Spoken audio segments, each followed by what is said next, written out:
सिंध के इलाइक़े नंगर पार्कर में उस्ताद के थफड़ू लॻियूं, उस्ताद के चमाटू लॻियूं ऐं उस्ताद के चमाटू छो लॻियूं, उस्ताद जो आख़िर कसूर छा हो, विनोद कुमार सां एतिरी ज़्यादती छो कई वई, इन ते सिंध जे तालीम खाते पारां हिन वक़्त ताईं एक्शन छो न वरितो वियो।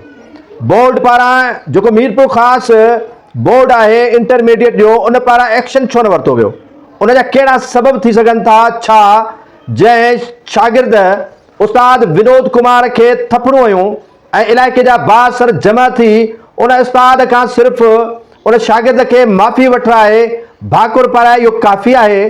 छा जंहिं उम्मीदवार जे जाइ ते ॿियो फ़र्द इम्तिहान ॾियणु वेठो उनखे बाक़ी इम्तिहाननि खां रोकियो वियो आहे? छा उन ख़िलाफ़ तालीम खाते ऐं बोर्ड इंतिज़ामिया का कार्रवाई कई आहे? ॿुधण में आयो आहे त इल्ज़ाम हेठि आयल फ़र्द यूनिवर्सिटी में पढ़ंदड़ आहे। छा उन जे ख़िलाफ़ यूनिवर्सिटी जी इंतिज़ामिया या डिपार्टमेंट का लिख पढ़ कई आहे या उन जो जेको तालीमी शागिर्द उन वाक़े में मुलविस आहे उन ख़िलाफ़ का कार्रवाई थी सघी आहे? छा तालीम खाते ऐं बोर्ड इंतिज़ामिया उन वाक़े जी का सरकारी डॉक्यूमेंट्स करे उनखे रिकॉर्ड ते रखियो आहे या बसि ज़ोरी भाकुर पाराए इन सॼे मामले खे हवा बुर्द कयो वियो? हीउ इलाइक़ो आहे दानल हायर सेकेंडरी स्कूल में इम्तिहानी सेंटर अंदरि उस्ताद विनोद कुमार खे थपड़ूं हयूं वियूं। थपड़ूं हणंदड़ जवाबदार मंज़ूर जुड़े जो 10वीं क्लास जे शागिर्द न, पर मालूम थियो आहे त हू सिंध यूनिवर्सिटी जे कॉमर्स डिपार्टमेंट में पढ़ंदड़ हिकु शागिर्द आहे जेको विंगारी तौरु 10 दर्जे जे शागिर्द अब्दुल हई जुड़े जो पेपर ॾियणु आयो हो।